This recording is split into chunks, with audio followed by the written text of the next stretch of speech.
ये कर्ज की बात करते हैं अपने घोषणा पत्रों में, केंद्र के और राज्य के। एक बार नहीं अनेकों बार का,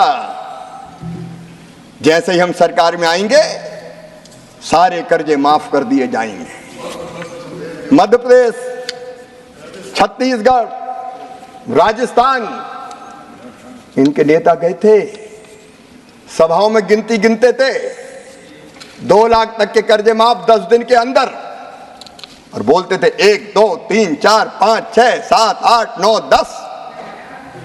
10 दिन में कर्जा माफ, नहीं तो 11वें दिन मुख्यमंत्री हटा दिया जाएगा। लोगों ने एक बार जिता दिया 18 में, इंतजार करते रहे, 10 दिन हो गए, 1 महीना हो गया, 1 साल हो गया, कर्जा माफ नहीं हुआ। तो 1.25 साल में फिर से कांग्रेस की सरकार ही चली गई मध्य प्रदेश में,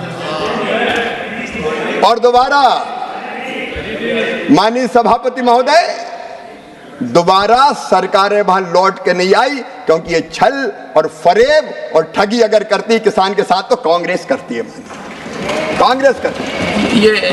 ये तीन शब्द डिलीट होंगे। मैं क्षमा चाहता हूं माननीय सभापति जी। क्रेडिट और कर्जा माफी, माननीय सभापति जी, अगर हम क्रेडिट की बात देखें, कर्जा कितना मिलता था किसानों को जब कांग्रेस की सरकारें थी, तब किसानों के क्रेडिट कार्ड की व्यवस्था नहीं थी। मैं आज प्रणाम करना चाहता हूं स्वर्गीय पंडित अटल बिहारी वाजपेयी जी को। उन्हें किसानों की उस तकलीफ को समझा और किसान क्रेडिट कार्ड की व्यवस्था के अंतर्गत कम ऋण पर किसानों को कर्जा मिलना प्रारंभ हुआ। माननीय सभापति जी, आज मुझे कहते हुए प्रसन्नता है कि हमारे छोटे किसान, जिनको ऊंची ब्याज की दरों पे साहूकार से कर्जा लेना पड़ता था और उसका भारी ब्याज चुकाना पड़ता था, आज ऐसे किसानों को क्रेडिट कार्ड के माध्यम से 7% उसमें भी समय पे चुकाए तो 3% और कम किया जाता है, केवल 4% दर पर 4% ब्याज की दरों पर कर्जा दिया जा रहा है। और ब्याज सब्सिडी के बजट में भी माननीय सभापति जी 3.6 गुना वृद्धि हुई है।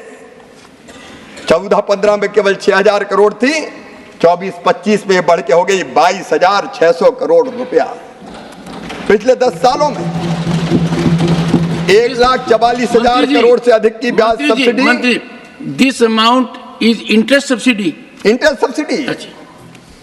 और अगर क्रेडिट आप देखें तो इनकी सरकार थी तब क्रेडिट मिलती थी केवल 7 लाख करोड़ की। ये नरेंद्र मोदी जी की सरकार है, 25 लाख करोड़ की क्रेडिट, 25 लाख करोड़। और अभी भी अभियान चल रहा है विकसित भारत संकल्प यात्रा में, जो छूट गए आओ, किसान क्रेडिट कार्ड बनवाओ और 3-4% ब्याज की दरों पर कर्जा ले जाओ। कब कांग्रेस के जमाने में ये होता था? माननीय सभापति जी, केवल 10 सालों में जो ब्याज की सब्सिडी है वो 1,44,000 करोड़ रुपया से ज्यादा है। एक बार छोटी मोटी कर्जा माफी हो गई तो उसके बड़े गुण गाते हैं, लेकिन इससे ज्यादा तो हम ब्याज में चुकाते हैं। ये भारतीय जनता पार्टी की, मोदी जी की सरकार है। माननीय, नई बात एक है कि आप 7 लाख देते थे, हम 25 लाख करोड़ देते हैं, और किसानों की बात आप क्या जाने। माननीय फसल बीमा योजना, सभापति जी, कभी भी कांग्रेस ने फसल बीमा योजना पर ध्यान नहीं दिया। मैं जब सांसद था पहले, किसान की फसलें खराब हो जाती थी, हम गेहूं के खराब फसल के पूले तत्कालीन मुख्यमंत्री जी के पास ले जाते थे और उम्मीद करते थे कुछ राहत मिलेगी। लेकिन इनके समय ऐसी फसल बीमा योजना थी कि उसकी यूनिट हुआ करती थी तहसील। मतलब एक किसान की फसल खराब होगी, राहत नहीं मिलेगी, क्लेम नहीं मिलेगा। एक गांव की खराब होगी, क्लेम नहीं मिलेगा। 10 गांव की खराब होगी तो क्लेम नहीं मिलेगा। अगर किसी एक गांव की फसल खराब हो जाए तो भगवान से प्रार्थना करे कि पूरी तहसील की फसलें खराब हो जाए, निपट जाए, तब हमें मिलेगा। यह फसल बीमा योजना चलाती, यह फसल बीमा योजना चलती थी, तहसील यूनिट होती थी। मोदी जी के आने के बाद प्रधानमंत्री फसल बीमा योजना बनी, प्रधानमंत्री फसल बीमा योजना। और माननीय सभापति जी, मुझे कहते हुए प्रसन्नता है, आज मैं बताना चाहता हूं, इस फसल बीमा योजना ने पूरे परिदृश्य को बदल के रख दिया है। माननीय सभापति जी, आप तुलना करके देख लीजिए, इनके समय नैस नाम की कांग्रेस की जब सरकार थी, फसल बीमा योजना चलती थी, उसमें ऋण के आवेदन थे केवल 3,51,00,000 और 23-24 में आए 8,69,00,000।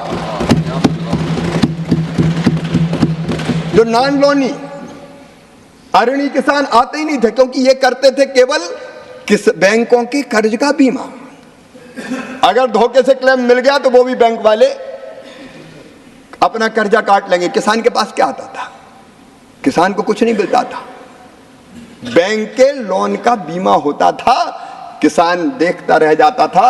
अब अलोनी किसान, नॉन लोनी किसान, इनके समय के बीमा करवाते थे, आवेदन आते थे केवल 20 लाख और अब आए हैं 5,48,00,000, 27 गुना से ज्यादा। बीमित क्षेत्र, माननीय सभापति जी, अब 5,98,00,000 हेक्टेयर हो गया है और कुल बीमित राशि इनके समय 82,000 करोड़ हुआ करती थी, अब बढ़ के 2,71,295,000 हो गई है। आप फसल बीमा की आलोचना करते हैं। किसानों के प्रीमियम, इनके समय किसान प्रीमियम देता था 16,442 करोड़, दावों में 63,617 करोड़ मिले और अब 32,440 करोड़ प्रीमियम और 1,64,000 करोड़ रुपया क्लेम किसान को मिला है। यह अपने आप में दर्शाता है कि किसान को अगर नुकसान होता है तो क्लेम दिया जाता है। यह दुनिया की सबसे बड़ी फसल बीमा योजना है जो प्रधानमंत्री नरेंद्र मोदी जी के नेतृत्व में चल रही है। और माननीय सभापति जी, आज कल कई देश इस योजना का अध्ययन करने आ रहे हैं, जिनको अपने यहां फसल बीमा योजना लागू करनी है। माननीय अध्यक्ष महोदय, मैं आपसे निवेदन करना चाहता हूं, जब कांग्रेस की सरकार थी एक समस्या और थी, किसानों ने तो देश के अन्न के भंडार भर दिए, उत्पादन बढ़ा हुआ उत्पादन, फसल के उपरांत वो बेचने में अगर समय चाहिए तो रखें कहां? रखने की जगह नहीं थी। मुझे याद है माननीय सभापति जी, एक बार जब शरद जी कृषि मंत्री थे, मैं मध्य प्रदेश का मुख्यमंत्री था, मैं उनके पास आया कि हमें पीडीएस के लिए कुछ अतिरिक्त आवंटन दे दें। उनका दे कहां से दें, तुम प्रोक्योरमेंट कितना करते हो? तब मध्य प्रदेश से ज्यादा प्रोक्योरमेंट नहीं होता था, लेकिन हमने संकल्प लिया और मुझे कहते हुए गर्व है कि कृषि के उत्पादन को मध्य प्रदेश में 2004-05 में, जब कांग्रेस की सरकार थी, वो लगभग 1,19,00,000 मीट्रिक टन था, बढ़ के उस समय की बात बता रहा हूं मैं, 6,19,00,000 मीट्रिक टन हो गया। अब हमारे सामने समस्या आई कि रखें कहां? खेत में गेहूं, खलिहान में गेहूं रखने की जगह नहीं, क्योंकि वेयर हाउस तो कांग्रेस के जमाने में कभी बने नहीं। रखे कहां? और जब रखने की व्यवस्था नहीं थी तो औने पौने दाम तो बेचना पड़ता था।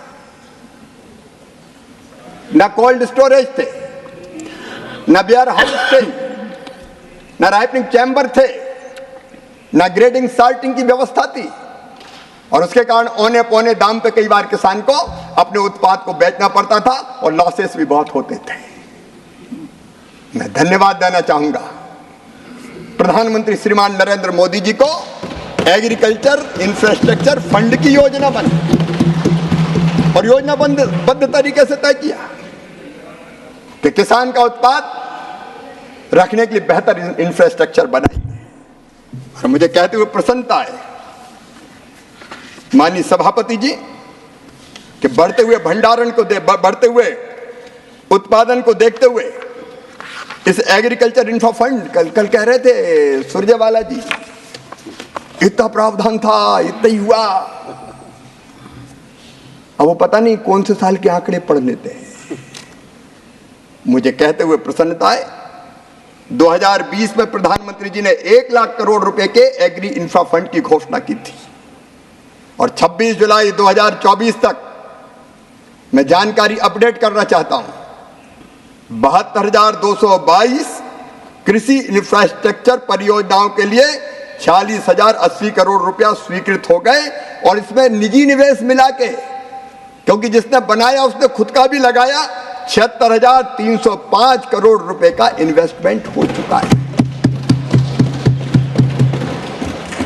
13,569 वेयर हाउस, 13,469 गोदाम, 15,443 प्राथमिक प्रसंस्करण केंद्र, 17,899 कस्टम हायरिंग केंद्र, 3,021 छटाई और ग्रेडिंग इकाइयां, 1,892 कोल्ड स्टोर, कोल्ड चैन और 20,338 अन्य प्रकार की फसलोपरांत प्रबंधन परियोजनाएं और सामुदायिक कृषि परिसंपत्तियां बनी हैं। ये भी किया तो श्रीमान नरेंद्र मोदी जी की सरकार ने किया, भारतीय जनता पार्टी की सरकार ने किया। माननीय सभापति जी, किसान को ठीक दाम मिले, इसके लिए नवाचारों की भी जरूरत थी और इसलिए प्रधानमंत्री जी के नेतृत्व में राष्ट्रीय कृषि मंडी इनाम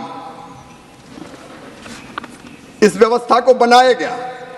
एक Akhil Bharatiya electronic trading portal है ये इनाम, जो एग्रीकल्चर जिन्स के लिए पंजीकृत राष्ट्रीय बाजार के लिए एक वर्चुअल प्लेटफॉर्म के माध्यम से रियल एपीएमसी के नेटवर्क को तैयार करने का प्रयास करता है। 23 राज्यों, बताते हुए प्रसन्नता है, 23 राज्यों और 4 केंद्रों में 1389 मंडियों को इनाम जारी किया गया है। 28 जुलाई 2024 तक इनाम पोर्टल पर 1,77,00,000 किसान और 2,65,000 व्यापारी पंजीकृत हो गए। इनाम प्लेटफॉर्म पर कुल 10,03,000 टन 10,03,000 टन अनाज और इसके अलावा बांस, पान, नारियल, नींबू, मिठाई सामूहिक रूप से लगभग 3.63 लाख करोड़ रुपए का व्यापार दर्ज किया गया है। अगर दूसरी मंडी में कहीं अच्छे दाम मिल रहे हैं